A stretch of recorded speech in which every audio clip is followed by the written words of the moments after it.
warahmatullahi wabarakatuh. Teman-teman, ketemu lagi dengan saya, Bu Sinta, dalam perkuliahan kita pada mata kuliah Ideologi Pancasila.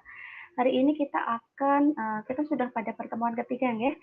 Pada pertemuan ini, seperti yang ada di RPS, kita akan melanjutkan pertemuan terkait tentang sejarah Pancasila itu sendiri. Jadi kita berbicara dari Pancasila dari segi kausa materialis. Kalau minggu lalu kita kan sudah berbicara bagaimana sih kaitan-kaitan atau Pancasila itu keluarnya dari mana saja atau kausa pembentuk dari Pancasila itu apa saja. Kita lihat ada 4 kausa yang terbentuk ya. Di situ ada kausa materialis, ada kausa formalis gitu ya. Ada formalis, terus ada kausa efisien, dan yang terakhir adalah kausa finalis gitu ya. Ada 4 kausa yang menyebabkan kenapa Pancasila itu dijadikan sebagai dasar negara atau dijadikan sebagai ideologi dari negara Indonesia. Jadi untuk kali ini nanti kita akan memecah satu-satu, dan hari ini kita mulai dari segi saya katakan dari kausa materialis, di mana bahwa kalau teman-teman masih mengingat pada pertemuan minggu lalu bahwa kausa materialis ini adalah dasar kenapa Pancasila itu ada. Jadi kita berangkat dari nilai-nilai dasar atau sumber dasar dari Pancasila itu sendiri. Nah, kita melihat, jadi ini gabungan dari antara kausa materialis dan kausa formalis, bahkan ini ke efisien juga, karena kita sudah berbicara tentang sejarah, karena nanti di sini ada perumusan kenapa Pancasila itu terbentuk. Jadi kalau kita melihat yang pertama materialis, berarti kan melihat dari nilai asli yang memang ada dari bangsa Indonesia, yang mungkin tidak ditemui dari negara lain, dan itu benar-benar diambil dari nilai asli dari bangsa Indonesia itu sendiri. Dan kenapa harus tersusun menjadi 5 susunan? Terus kenapa sih harus muncul 5 sila itu di dalam Pancasila atau di dalam nilai-nilai Pancasila itu sendiri? Oke, kita lanjut. Ini saya akan tampilkan pada pertemuan hari ini. Kita akan melihat bagaimana sejarah dari Pancasila itu sendiri, atau kita melihat Pancasila di dalam sistem sejarah. Baik teman-teman, kita bisa melihat di sini, kita akan melihat bahwa Pancasila dalam sejarah bangsa Indonesia, atau kita melihat dari kausa materialis Pancasila. Kenapa saya katakan kemarin kalau kita melihat dari berbagai aspek ya, tidak hanya dari secara nasional, atau dari Muhammadiyah pun juga melihat, jadi saya katakan berulang-ulang bahwa ada Darul Ahdi wa Syahadah. Nah, di sini sebenarnya prosesnya Darul Ahdi wa Syahadah itu salah satunya ada di sini, di mana proses dalam perumusan Pancasila itu sendiri di dalam sejarah bangsa. Oke, sebelum saya melanjutkan lebih dalam, mungkin teman-teman juga sudah pernah membaca, jadi kita review materi aja lagi di sini. Kita melihat Pancasila dari 3 sisi dulu. Kita bicarakan dari segi etimologis, dari segi historisnya, dan juga dari segi terminologis. Kalau kita berbicara dari etimologisnya, bahwa Pancasila itu berangkat atau berasal dari bahasa Sanskerta. Oke, yang panca berarti 5, dan sila itu dikatakan sebagai dasar atau sendi, atau dia sebagai alas, gitu ya.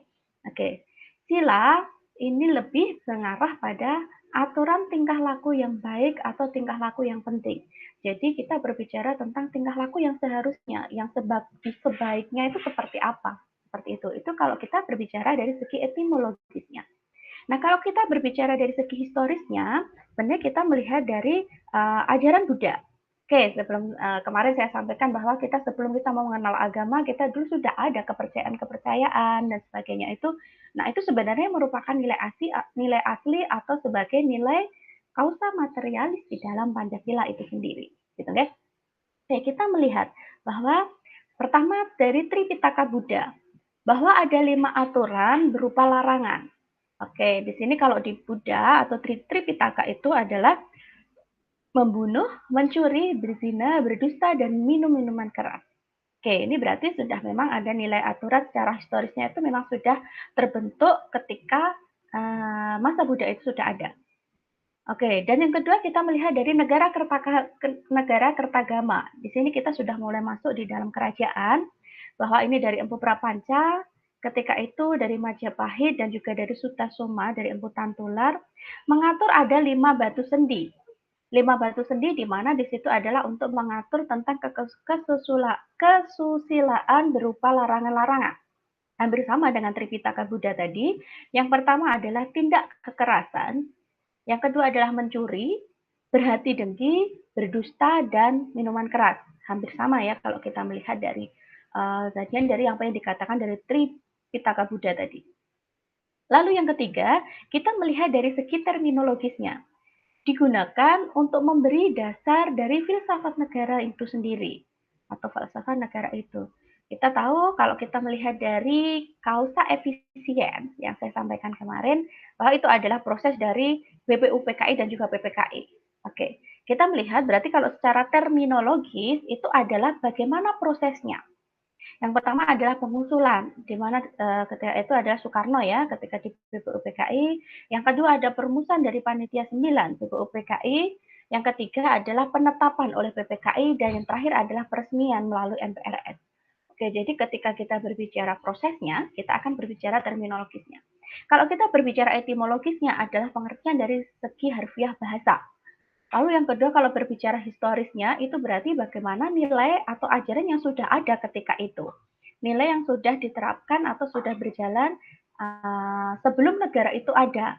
Oke, jadi entah itu dari masa kerajaan atau dari masa-masa kerajaan itu belum ada, itu sudah terbentuk nilai-nilai yang sudah melekat di dalam manusia atau di dalam masyarakat Indonesia itu sendiri. Oke, yang terakhir terminologi kita berbicara atas sejarahnya atau prosesnya, kenapa bisa terbentuk rumusan Pancasila. Oke teman-teman, lanjut, ini yang saya sampaikan kemarin, bahwa Pancasila dari asal mulanya kita melihat bahwa itu bisa terjadi secara langsung dan tidak langsung. Atau saya katakan bahwa Pancasila kita itu melihat dari bagaimana prosesnya itu bisa dikatakan spontan dan melalui proses review gitu ya. Kalau kita berbicara spontan, oh kita melihat, oh kita mendengar seperti ini gitu ya. Atau pertama kali kita kapan sih kita mendengar istilah Pancasila? Misalnya seperti itu. Nah, kalau di sini ada proses terjadinya Pancasila, kita melihat yang kemarin bahwa ada 4 kausa proses terjadi asal mula kenapa Pancasila itu ada. Materialis, formalis, efisien, dan finalis. Materialis berbicara tentang nilai dasar atau nilai asli yang sudah terbentuk. Formalis adalah melihat kenapa ada 5 sila di dalam Pancasila. Kenapa 5 sila itu tersusun menjadi satu susunan yang saya sampaikan seperti hierarkis piramida. Yang ketiga adalah kausa efisien, di mana kausa efisien ini berbicara tentang kapan sih disahkan Pancasila itu sebenarnya sebagai dasar negara. Lalu yang terakhir kausa finalis adalah sudah ditetapkan atau disahkan bahwa Pancasila itu digunakan sebagai dasar negara. Oke, itu sudah paham ya? Saya rasa kalau melihat dari yang kemarin, dari 5 kausa ini sudah paham teman-teman. Yang kedua, kalau kita melihat tak langsungnya bahwa kita melihat dari segi kausa materialisnya.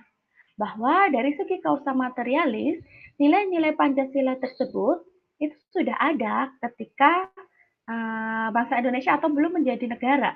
Atau itu sudah tercermin dalam kehidupan sehari-hari dari bangsa Indonesia itu sebelum membentuk negara dan ditetapkan sebagai dasar negara.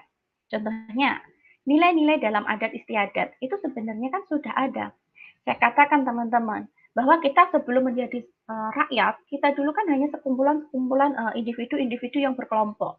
Nah, individu yang berkelompok tadi kan mereka sesuai dengan yang saya sampaikan bahwa sesuai dengan apa ya, pertahanan hidup mereka. Jadi sesuai dengan minat mereka. Kalau mereka bisa bertahan di situ, dia akan membentuk kelompok itu. Tapi kalau dia tidak bisa bertahan dan kelompok itu, dia akan pergi membentuk kelompok-kelompok kecil lagi yang sesuai dengan tradisi mereka atau sesuai dengan kehidupan mereka. Nah, ini makanya dikatakan kelompok-kelompok kecil yang mengakibatkan kenapa Indonesia ini banyak sukunya, misalnya kayak gitu. Nah, di setiap suku-suku tadi, setiap adat-adat itu tadi, mereka sudah membentuk pola sendiri dan membentuk nilai sendiri. Karena apa? Karena disesuaikan tadi yang saya sampaikan bahwa agar mereka bisa hidup berdampingan sesuai dengan yang mereka harapkan. Jadi sesuai dengan apa yang dalam hati mereka, misalnya kayak gitu. Yang kedua ada kebudayaan. Kebudayaan itu kalau kita lihat sekarang misalnya kebudayaan, kita lihat aja di Ponorogo masih ada reok gitu ya. Nah, reok itu kan sebenarnya sudah dari zaman dulu. Berarti itu yang sudah khas yang tidak dimiliki oleh daerah lain. Makanya di Indonesia ini ada banyak sekali ragam budaya. Karena apa? Setiap daerah mereka mempunyai tradisi, mempunyai kearifan lokal yang diangkat dari daerahnya masing-masing yang akhirnya menjadi ciri khas dari daerah itu sendiri. Oke, lalu selanjutnya ada nilai religius dalam kehidupan sehari-hari. Ingat lagi bahwa sebelum agama itu datang ke Indonesia, bahwa kita sudah mengenal adanya suatu kepercayaan, sudah adanya satu keyakinan, di mana masyarakat itu meyakini atau menyadari bahwa ada sesuatu yang dianggap paling tinggi atau sesuatu yang dianggap atau diagungkan di dalam kehidupan mereka. Jadi bukan kita sendiri yang diagungkan, tapi ada sesuatu yang dipercaya yang bisa mengatur dalam kehidupan manusia itu sendiri. Oke, jadi itu sudah ada sejak agama pun belum ada di Indonesia. Oke. Sekarang kita akan mengamati dari gambar burung Garuda Pancasila di sini, nggih. Kita melihat, oke teman-teman kita melihat kenapa sih kok harus belok ke kanan seperti itu, nggih. Oke.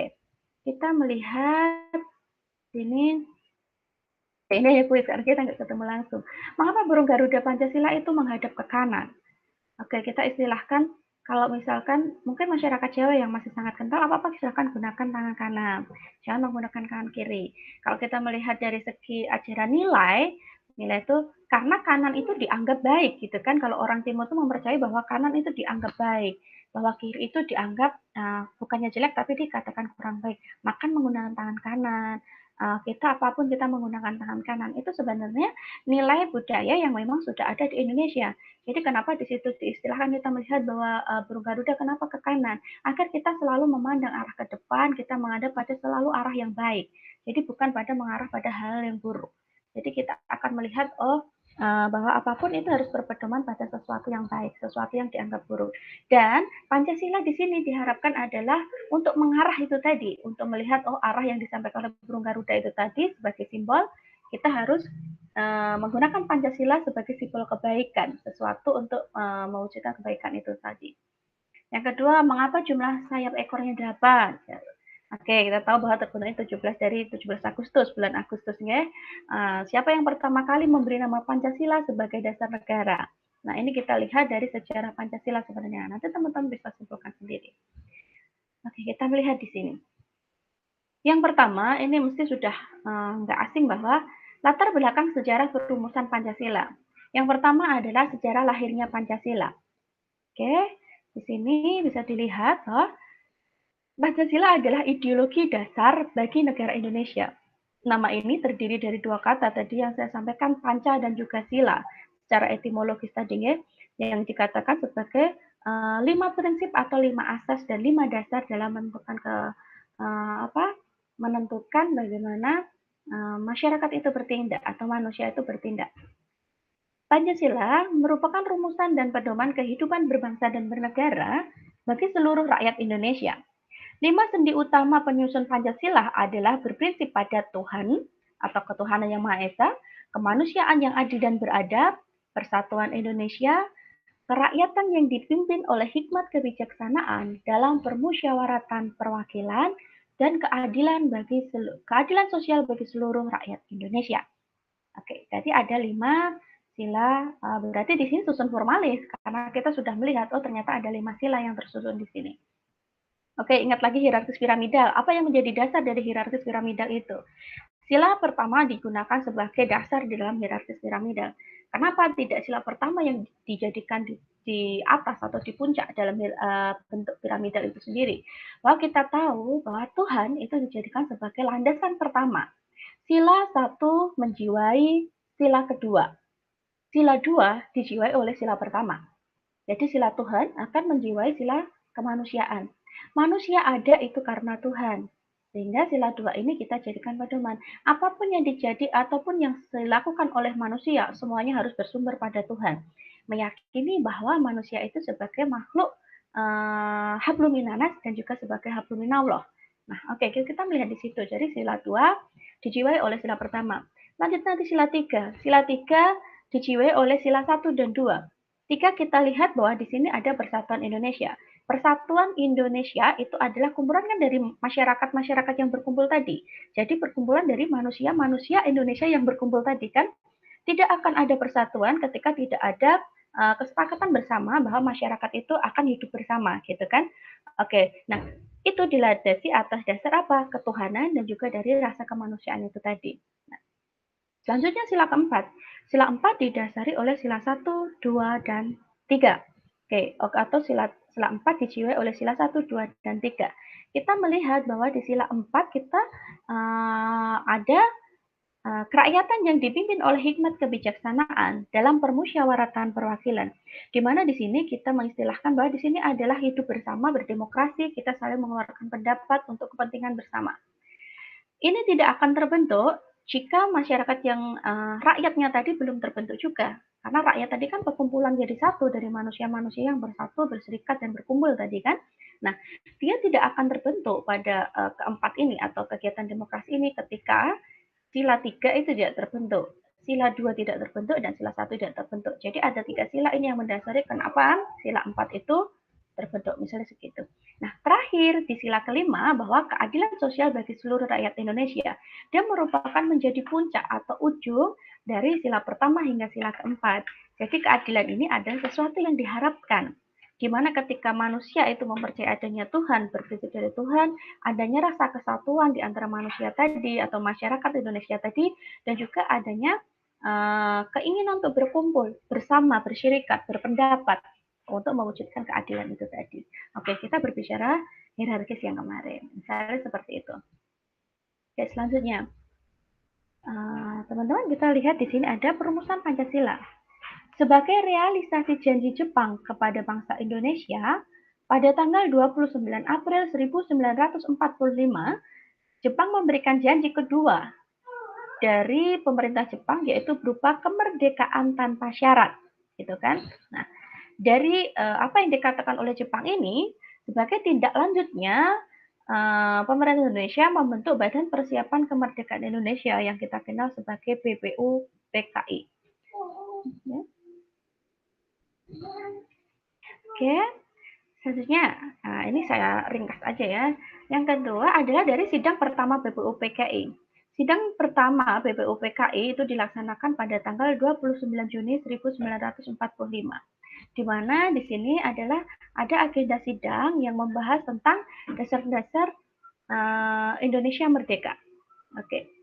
Di sini ada pembicaranya ada Mr. Mohyamin, Dr. Supomo, dan juga Insinyur Soekarno. Oke, saya katakan kemarin banyak saya sampaikan bahwa ada founding fathers gitu ya, founding fathers dalam pembentukan Pancasila itu ya dari tiga sosok ini atau dari tiga sosok yang diyakini ketika BPUPKI ini mereka dimintai pendapat untuk apa ya, mencetuskan gitu ya nilai-nilai apa sih yang digunakan sebagai dasar Pancasila itu sendiri. Nah, kalau kita melihat dari tiga sosok ini itu adalah mereka mempunyai latar belakang yang berbeda-beda gitu kan. Nah, nanti kita lihat dari apa yang disampaikan beliau satu persatu itu nanti kita akan lihat di sini. Oke, ini gambaran sidang pertama BPUPKI. Oke, sidang BPUPKI yang pertama yang disampaikan oleh seorang Mohyamin. Mohyamin sama beliau mengedepankan atau mengusulkan ada 5 nilai. Yang pertama adalah peri kebangsaan. Oke, nanti silakan disimpulkan di sini. Yang pertama adalah peri kebangsaan. Yang kedua adalah peri kemanusiaan. Yang ketiga peri ketuhanan. Yang keempat peri kerakyatan. Dan yang kelima adalah kesejahteraan rakyat. Oke. Di samping usulan lisan pidato, beliau juga mengajukan usulan secara tertulis. Jadi nanti ini antara lisan dan tertulis berbeda ya. Nanti teman-teman bisa melihat, silahkan kalian nanti bisa mencari apa yang tertulis dan juga secara lisan. Kalau secara lisan ini memang beliau hanya itu sudah diringkas saja bahwa sila pertama ini berbicara tentang kebangsaan, sila kedua dia berbicara tentang kemanusiaan, sila ketiga adalah berbicara ketuhanan, sila keempat berbicara kerakyatan, dan sila kelima adalah tentang kesejahteraan rakyat. Sebenarnya kalau kita melihat intinya sama, hanya susunannya mungkin yang berbeda di sini dan maknanya yang berbeda. Baik, yang kedua dari Supomo. Isi dari pidato Supomo, nah ini panjang nanti. Oke, teman-teman nanti bisa melihat di sini. Isi dari pidato Supomo pada tanggal 31 Mei 1945. Diawali dengan pemaparan syarat berdirinya suatu negara. Oke, jadi beliau ini kan seorang Supomo ini adalah seorang cendekiawan. Jadi dia ini ada seorang pembelajar, di mana di sini beliau menggunakan teori-teori untuk menyimpulkan sesuatu. Jadi beliau melihat negara itu berdasarkan pada teori. Oke, kalau kalian nanti udah berbicara atau sudah belajar tentang ilmu negara, teman-teman akan melihat kenapa sih kok negara itu terbentuk, kenapa sih istilahnya ini, dari mana sih negara itu terbentuk, itu secara filosofisnya, secara filsafatnya itu ada. Oke, beliau Supomo ini menyampaikan bahwa ada 3 teori itu. Yang pertama adalah teori perseorangan, yang kedua adalah teori golongan, dan yang ketiga adalah teori integralistik. Oke. Oke, di mana di situ ada istilah bahwa nanti ada persatuan, kekeluargaan, mufakat atau demokrasi, musyawarah, dan keadilan sosial. Oke, nanti teman-teman saya minta untuk mencari apa sih itu sebenarnya dari teori-teori masing-masing ini. Oke, ini saya sampaikan secara sepintas dulu. Teori perseorangan atau individualis. Teori yang dianut oleh negara liberal, contohnya di Eropa dan Amerika Serikat.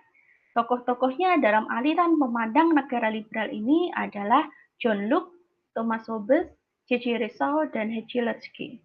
Oke, John Locke, kita melihat kenapa sih negara itu ada. Thomas Hobbes juga seperti itu. Kenapa negara ini ada dari J.J. Rousseau, di mana di sini adalah adanya kontrak di dalam masyarakat atau adanya suatu kesepakatan dalam masyarakat. Oke. Bahwa melihat teori perseorangan ini, negara adalah wujud dari suatu kontrak sosial. Masyarakat bebas berbuat selama tidak melanggar kontrak atau hukum. Negara adalah masyarakat hukum atau dikatakan sebagai legal society, dan juga individu tidak boleh banyak dikekang dalam teori perseorangan ini. Oke. Oke.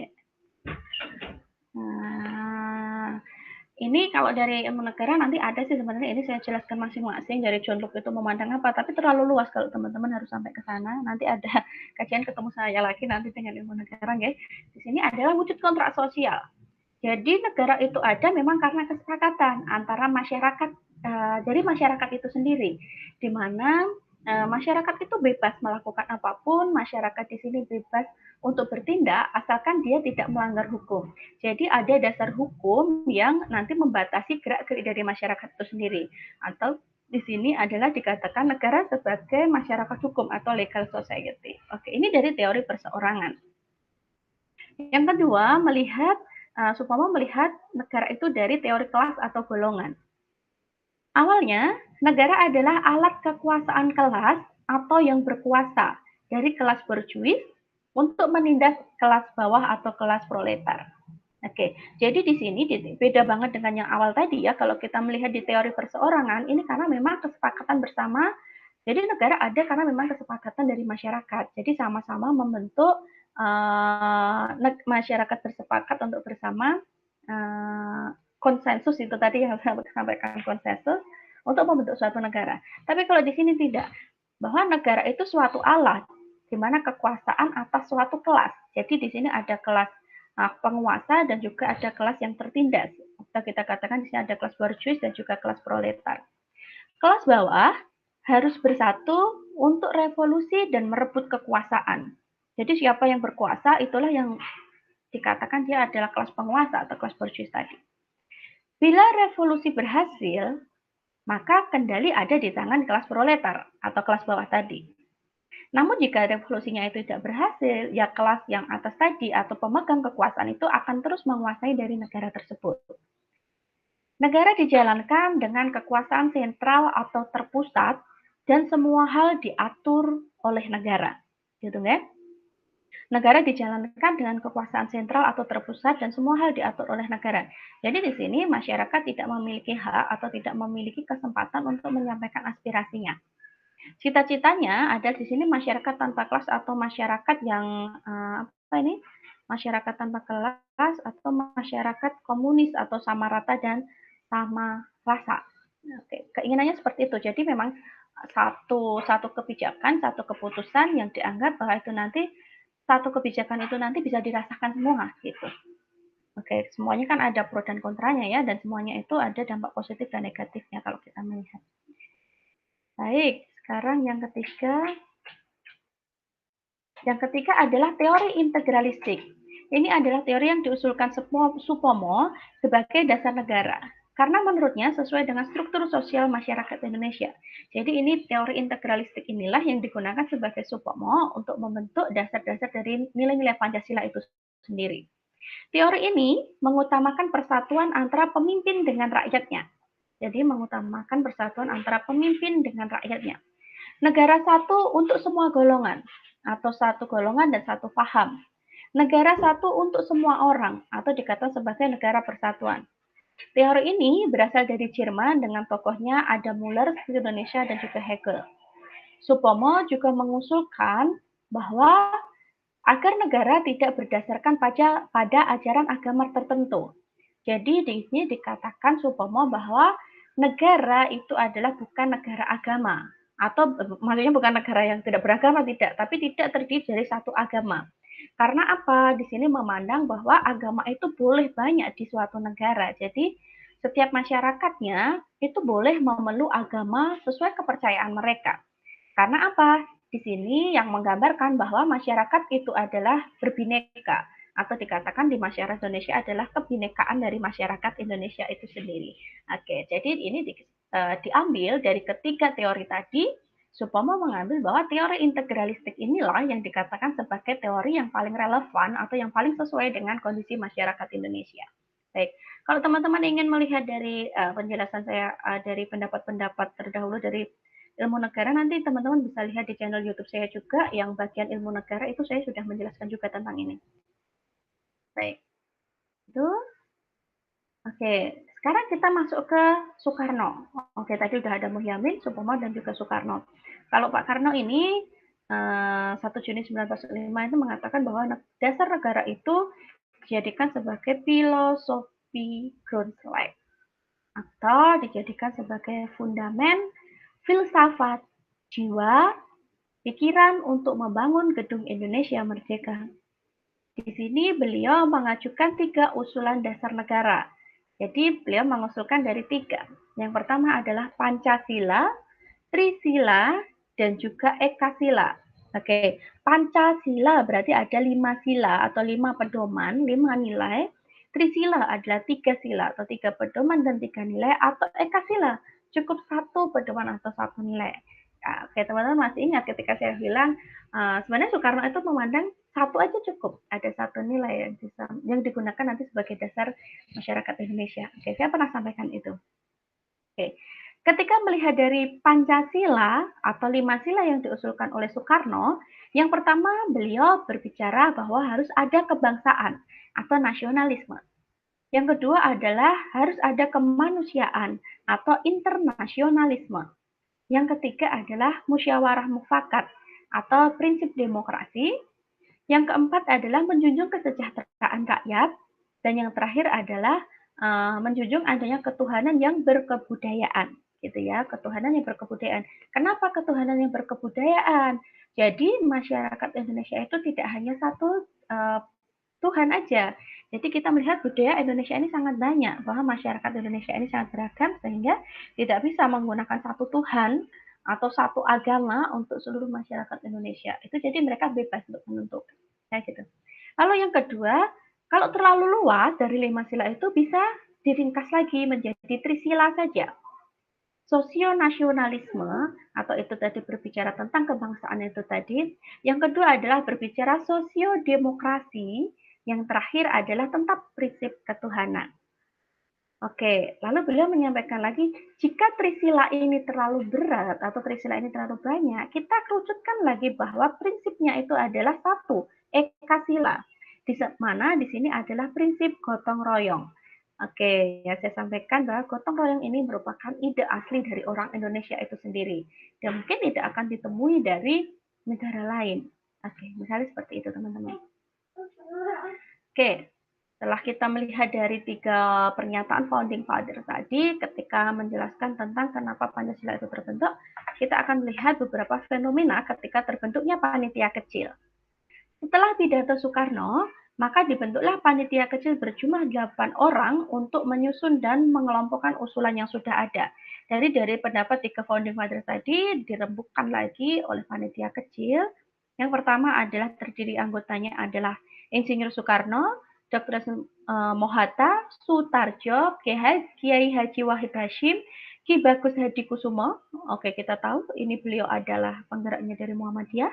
Oke, yang keenam adalah Oto Iskandar Dinata, yang ketujuh adalah Mohyamin, dan yang kedelapan adalah Mr. A.A. Maranis. Oke. Jadi apa sih sebenarnya fenomena yang dibahas pada panitia kecil ini? Bahwa yang pertama, ada perbedaan pendapat mengenai hubungan agama dan negara. Oke, kita melihat ada perbedaan antara hubungan agama dan negara. Yang kedua, golongan agama atau agama Islam mengusulkan agar negara berdasarkan pada syariat Islam. Karena kebanyakan mayoritas masyarakat Indonesia ini adalah masyarakat Islam atau beragama Islam. Jadi di sini sebelumnya itu mencetuskan tadi yang disampaikan oleh, kalau Supomo tidak ya, tadi Supomo itu melihat bahwa ada apa itu dikatakan agama itu tidak hanya terdiri dari satu karena kita berbineka misalnya gitu kan. Tapi kalau kita melihat bahwa ada yang memandang tadi ini lebih didasarkan pada agama Islam atau berdasarkan syariat Islam. Yang kedua, kalau melihat dari golongan nasionalis, ini adalah yang penting adalah negara persatuan. Karena ada perbedaan pendapat yang harus diselesaikan, maka dibentuklah panitia kecil lagi yang mewakili kedua golongan. Panitia ini dikenal dengan panitia 9. Oke, pada tanggal 22 Juni 1945, panitia 9 berhasil mencapai kesepakatan dalam rancangan preambul hukum dasar atau Piagam Jakarta. Oke, jadi sebelum Pancasila itu ada sebagai dasar negara, kita melihat bahwa kita dulu sudah ditetapkan dalam Piagam Jakarta. Oke, kita lihat. Ini perbedaan Pancasila ketika berada di Piagam Jakarta dan ketika sudah yang ada saat ini. Piagam Jakarta adalah cikal bakal dari pembukaan Undang-Undang Dasar 1945, hanya saja ada perbedaan pada perumusan Pancasila pada sila yang pertama. Nah, ini yang disampaikan dalam Piagam Jakarta ya. Yang pertama, di Piagam Jakarta menyebutkan bahwa ketuhanan dengan kewajiban menjalankan syariat Islam bagi pemeluk-pemeluknya. Oke, kalau kita melihat di sini bahwa kita beranggapan Indonesia ini ya masyarakat Islam. Walaupun memang dominasinya Islam, tapi melihat bahwa di sini masyarakat Islam yang menduduki bangsa Indonesia. Yang kedua, kemanusiaan yang adil dan beradab. Yang ketiga, persatuan Indonesia. Yang keempat, kerakyatan yang dipimpin oleh hikmat kebijaksanaan dalam permusyawaratan perwakilan. Dan yang kelima, keadilan sosial bagi seluruh rakyat Indonesia. Ini sama-sama melihat dari 5 sila ini sama, kecuali pada sila pertama, yang menundukkan bahwa ketuhanan dengan kewajiban menjalankan syariat Islam bagi pemeluknya. Ini ya gambaran dari Piagam Jakarta. Oke, jadi sebelum terbentuk itu seperti ini.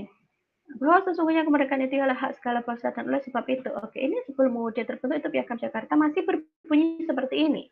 Sila pertama, ketuhanan dan kewajiban menjalankan syariat Islam bagi pemeluk-pemeluknya.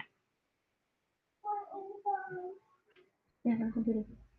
Lalu yang kedua, ini diselesaikan pada sidang 2 BPUPKI pada 10 Juli 1945, bahwa pada sidang 2 ini disampaikan hasil musyawarah antara golongan Islam dan golongan nasionalis tentang rancangan Mukadimah Hukum Dasar. Di dalamnya memuat 5 sila Pancasila atau dalam versi Piagam Jakarta tadi. Nah, seluruh anggota sidang dapat menerima kesepakatan tersebut sehingga masalah dasar negara dianggap telah selesai. Oke, ini tadi ya tentang rancangan ini. Artinya dalam versi Piagam Jakarta tadi itu kan dirumuskan kembali bahwa karena ada apa itu namanya komentar atau pendapat bahwa dari salah satu kelompok itu menyatakan bahwa tidak adil karena memang negara kita itu tidak hanya dari masyarakatnya beragama Islam meskipun dia mayoritas ini adalah beragama Islam. Makanya salah satu itu mendapat perdebatannya ketika itu. Oke. Lalu selanjutnya sidang 2 BPUPKI itu membicarakan masalah lain, yaitu sudah membentuk adanya wilayah negara, bentuk negara, dan yang ketiga adalah persiapan panitia perancang undang-undang. Oke, kita melihat di sini adalah panitia keuangan dan ekonomi dan panitia pembela tanah air. Oke, selanjutnya yang terakhir adalah pembentukan PPKI.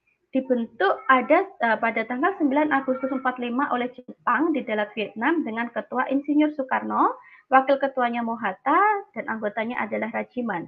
Di mana di sini adalah mempersiapkan kemerdekaan Indonesia selekas-lekasnya tergantung dari orang Indonesia itu sendiri. Oke, Setelah pulang ke tanah air, Insinyur Soekarno menambah anggota PPKI lagi menjadi 26 orang. Oke, seperti yang kita lihat di sini, hingga akhirnya di mana proklamasi kemerdekaan itu disahkan atau dilakukan pada 17 Agustus 1945. Oke, teman-teman, kita lihat di sini, ya benar. Kita melihat di sini, saya rasa saya akhiri dulu, cukup untuk di sini untuk pertemuan hari ini. Bentar, oke, kita akhiri di sini. Silahkan nanti ketika ada pertanyaan atau nanti kuis saya sampaikan di Google Classroom, di mana teman-teman nanti saya ingin melihat bagaimana kita melihat dari 3 rumusan dari para tokoh tadi untuk melihat untuk kita simpulkan pada hari ini dari 3 tokoh tadi itu seperti apa dari pendapatnya. Kenapa kok bisa tersusun dari 5 sila tadi? Oke, itu. Oke, terima kasih teman-teman semua. Kita ketemu lagi nanti di pertemuan berikutnya. Nanti kita lanjutkan di diskusi kita pada ini. Wassalamualaikum warahmatullahi wabarakatuh.